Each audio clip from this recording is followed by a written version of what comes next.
Good morning. We're glad you joined us on Tuesday, the 19th of May. Pastor Mark Caldwell from Turkey Creek Baptist Church joins me again today. And we're going to look at least three questions during this time frame. First of all, let's address the opportunity of worship in our giving, the tithes and offerings.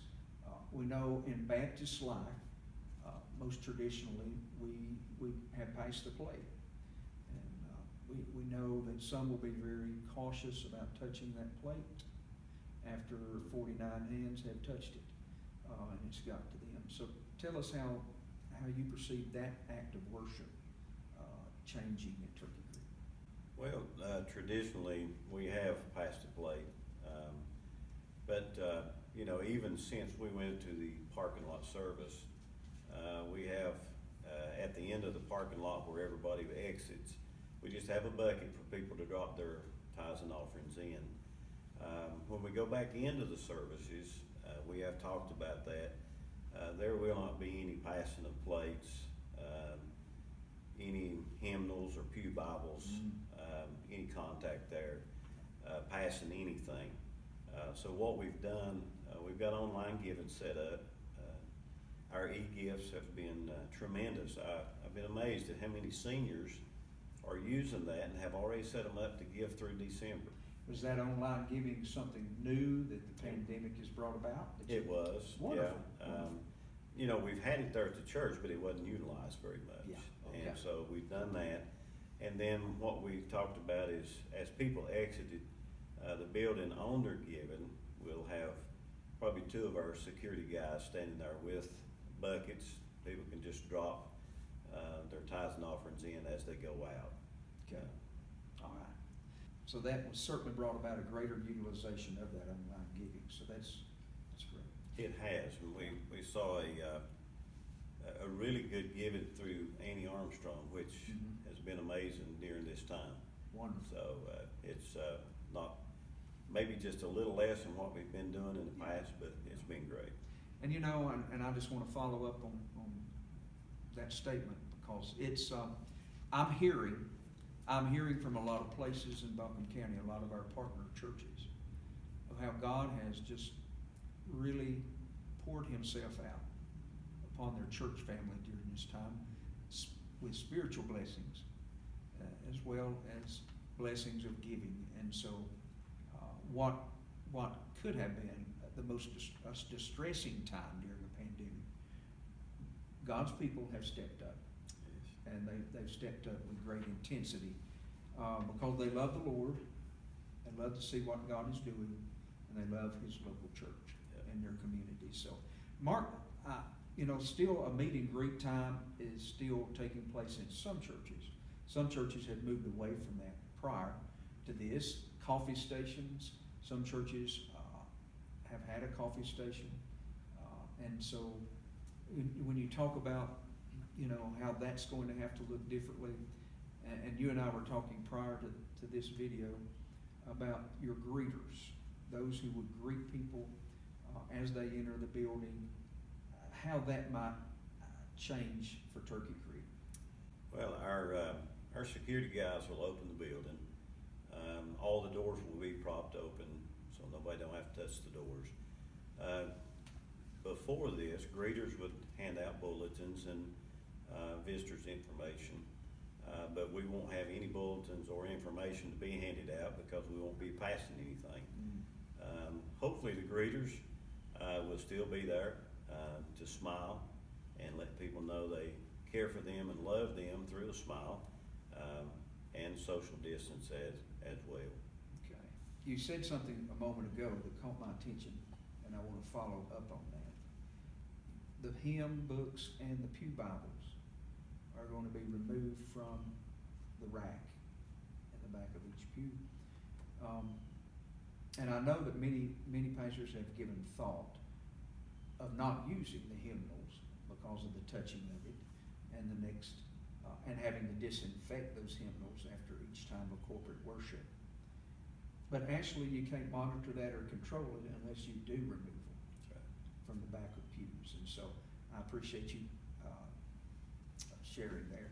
How do you intend to make masks available? Do you see that as an option for Turkey Creek? We will. We'll have some masks available for those who want to wear them. Our seniors especially would probably want to do that. We'll have gloves available there if people want to do that. And obviously those who will be opening the doors, the security team, and those will be receiving the gifts will wear gloves as well. I don't say that they'll wear a mask, but they will wear gloves. All right, Mark, thank you for joining us today on Tuesday the 19th, and we appreciate you being here with us during this relaunch at lunch. Thank you. Good morning. We're delighted to have you again at relaunch at lunch. Thank you for joining us on Tuesday the 19th. Pastor Dennis Thurman of Poe Creek Baptist Church is here with us, and we're just discussing a few questions that are relevant to us, and they can look different in every context. But Dennis, can you take just a moment, and we know traditionally we've received the tithes and offerings of God's people when we corporately gather and we pass a plate.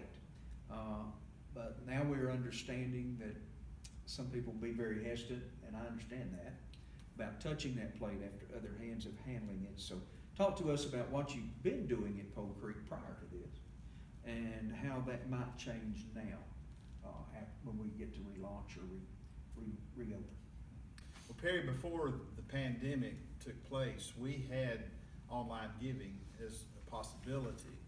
And we've seen that as it has grown across the months and even years now, to where before all of this, we probably were close to 50-50. About half came in online and the other half people gave through passing the plate. But of course, when all of this happened, we have seen those totals go from 50-50 to probably about 3/4 of our offerings now are coming in online. And we've encouraged people to do that. We have something that we've added this last year called Text to Give. And so you can just you can sit in there and you can text, and it goes to your bank account, and it's secure and takes care of that sort of thing. So I look for that to continue to grow. So what we will do, though, for those that want to give in the traditional ways, we've made available a slot in the door at our office where they can come by anytime during the week and put their tithing envelopes in. Also on Sunday morning, we just had a box there that they could come and place those. And so we'll continue to offer that. We won't pass the plate like the traditional way, but for those that want to give, there'll be a place for that to be deposited. But I see a continuing growth, and we're going to really begin to push now. We haven't promoted it. People have just taken advantage of the availability, but we'll be promoting that because that way it takes care of the touching of things and the spreading of germs. Okay, thank you. Some churches in our association, as well as across the state, and in the South in particular, still practice a meet and greet time during as part of worship, and so we know that's going to have to look different if they have been practicing a meet and greet. That's going to have to, I would say, go away. And coffee stations, maybe water stations, greeting areas, and the foyer. How is that going to look different at Poe Creek, do you think? Well, we did not have an official meet and greet time, except the whole time that people are there, basically. Yeah. You have to kind of corral folks together, and then at the end you have to finally make them go home. But all that has to change, of course. So when people come in, there'll be somebody at the door to open the door for them, to greet them. They will have a mask and gloves, and of course will not engage in any interaction other than just opening the door. Mm-hmm. But then when people come in, there'll be an usher waiting to get them to their seat where they can maintain social distance. And so we'll keep people moving, and then at the end of service, we'll dismiss by rows. And once that row gets out, then we'll send the next group out to try to prevent that interaction. We're also going to have designated parking areas, depending upon the particular area where they'll be worshiping, so there won't be any cross-pollination that will take place. And the beloved coffee station that our people really enjoyed. And I think part of that was to help keep them awake during my sermon. But we're going to have to do away with that for two reasons. Number one, I try to be crude, but we want to limit access to the restrooms because of that danger of overcrowding and people spreading germs. But then also just congregating around and getting their coffee and all of that sort of thing. So we will throw a shroud over that and unplug it, and so coffee stations will not be available. Okay. When you're mentioning coffee or water, it reminds me of some of my visits. Dell and I have made a number of visits to the drive-up services, the drive-in services. And I did get an email from another one of our churches that's just putting one together, I think for this Sunday, the 17th. And he asked for a suggestion or two based upon where we'd been. And I did make that suggestion. I said, keep it to 30 minutes. You don't want to go over 30 because us senior folks, we might need to find a restroom. And if you're a younger couple with children, that's not going to work for 30 minutes. To try to keep them under wraps, and you can't keep them under wraps, then you can't really focus what's being said. So what's said has to be done pretty quickly and very focused. So, Dennis, tell me if you plan to at least have available a mask for those who might request it. Well, we do. We're not going to demand that people wear them, but if they want to, they're certainly not going to be shamed. And we will have some available if they come in and don't have their own. I think some people probably would bring them if they know they're going to want to wear them. But in case somebody shows up and they're just not comfortable, those masks will be available for them to have at that time. Okay. Dennis, thank you for joining us on Tuesday the 19th. We appreciate it, and we'll see you tomorrow at relaunch at lunch on Wednesday the 20th.